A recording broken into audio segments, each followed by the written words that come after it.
Moyo hauna mfupa, lakini unaweza kuvunjika. Wataalamu huita broken heart syndrome. Je, unajua kuwa unaweza kupata dalili ya mshtuko wa moyo bila mishipa ya moyo kuziba? Unaweza kuumwa kifua, kupata changamoto ya kupumua kwa shida, mapigo ya moyo kwenda kasi, ukakimbizwa hospitali ukidhani ni heart attack, lakini kumbe chanzo si mafuta kwenye mishipa. Chanzo unakuta ni huzuni. Ndiyo, huzuni kali inaweza kuathiri moyo wako moja kwa moja. Hali hii, kama nilivyoitaja hapo awali, inaitwa broken heart syndrome.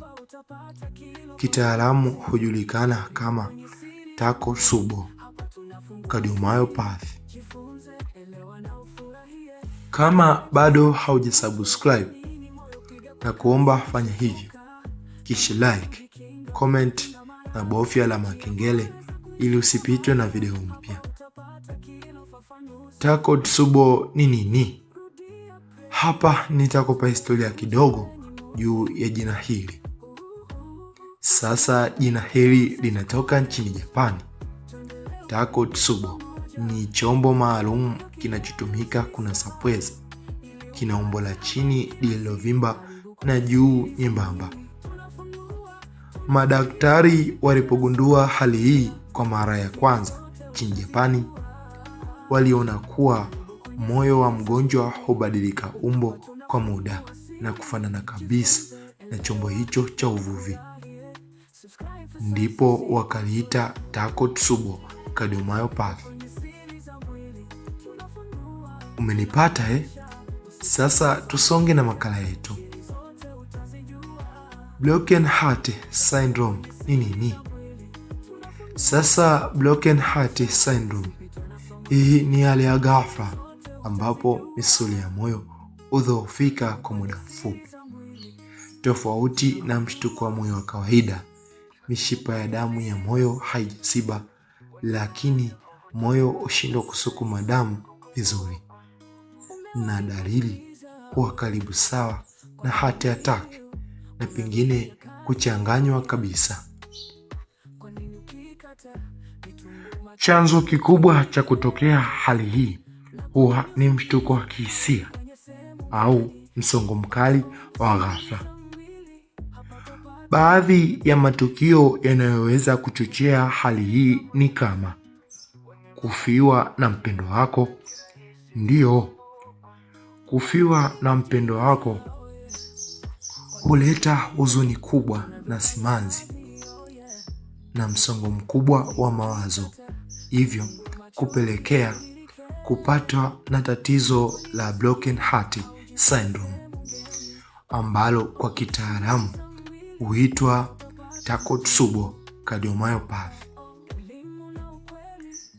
Kuachwa kwenye mahusiano.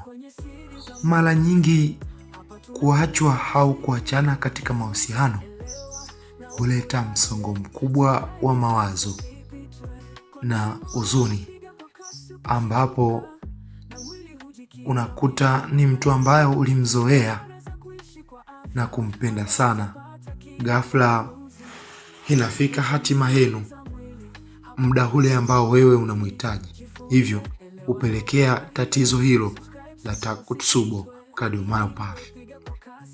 Kupokea habari mbaya ya ghafla, hii nayo pia huleta mshtuko ambao hupelekea tatizo hilo. Ajali au tukio la kutisha, msongo mkubwa wa kifedha au maisha, lakini pia wakati mwingine furaha kubwa sana au mshangao mkubwa unaweza kuchochea hali hii. Wakati wa mshtuko wa kihisia, mwili wako hutoa homoni nyingi za msongo wa mawazo kama adrenaline. Kiwango kikubwa cha homoni hizi kinaweza kushtua moyo na kuathiri misuli yake kwa muda. Homoni za msongo zinapozidi ghafla, sehemu ya chini ya moyo hupanuka, sehemu ya juu hubaki nyembamba. Nguvu ya moyo kusukuma damu hupungua. Ndiyo maana umbo la moyo hubadilika na kufanana na chombo cha Takotsubo. Habari njema ni kwamba hali hii mara nyingi ni ya muda. Kwa matibabu sahihi chini ya uangalizi wa daktari, moyo unaweza kurejea katika hali yake ya kawaida ndani ya wiki au miezi michache. Dalili huanza ghafla, mara nyingi baada ya tukio la kihisia. Zinaweza kujumuisha maumivu makali ya kifua, kupumua kwa shida, mapigo ya moyo kwenda kasi au yasiyo ya kawaida, kizunguzungu, uchovu mkubwa, wakati mwingine kupoteza fahamu. Dalili hizi ni hatari kwa sababu zinafanana kabisa na mshtuko wa moyo. Hivyo usipuuzie dalili zote za maumivu ya kifua. Hali hii inaweza kumpata mtu yeyote, mwanamume au mwanamke. Watu wenye historia ya msongo wa mawazo, wasiwasi au huzuni ya muda mrefu wanaweza kuwa kwenye hatari zaidi. Mara nyingi wagonjwa hupona kabisa, lakini katika baadhi ya matukio inaweza kusababisha kushuka kwa shinikizo la damu, moyo kushindwa kufanya kazi vizuri, matatizo ya mpigo wa moyo. Ndiyo maana ni muhimu kutafuta huduma ya haraka kitabibu. Hivi unafahamu kwamba hatuwezi kuzuia kabisa matukio ya huzuni maishani, lakini tunaweza kujenga uwezo wa kukabiliana nayo. Baadhi ya njia za kupunguza hatari ni kujifunza kudhibiti msongo wa mawazo, kufanya mazoezi mara kwa mara, kulala vya kutosha, kuzungumza na mshauri au mtaalamu wa afya ya akili, kuepuka kubeba maumivu ya kihisia peke yako. Afya ya moyo haihusiani na chakula pekee, inahusiana pia na hisia zako. Broken Heart Syndrome inatufundisha jambo muhimu sana. Moyo si pampu ya damu tu, ni kiungo kinachoathiriwa pia na hisia.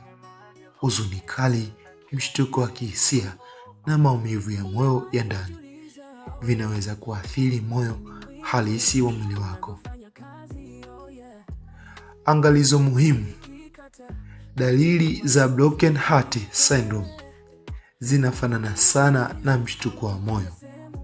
Ukihisi maumivu ya kifua au kupumua kwa shida, wahi hospitali mara moja. Usitumie dawa yoyote ya moyo au ya msongo wa mawazo bila ushauri wa daktari au mtaalamu wa afya. Afya yako ni muhimu. Usisite kutafuta msaada wa kitabibu mapema pindi unapoona dalili. Hiyo ndo Broken Heart Syndrome. Natumai umejifunza vyema. Kama bado haujasubscribe, basi fanya hivyo. Like, weka maoni yako na bofya alama ya kengele ili kuwa wa kwanza pindi tunapoweka video mpya. Ila usisahau, afya ni maisha. Afya huleta tumaini. Afya ndo kila kitu. Hivyo usipuuzie kila dalili.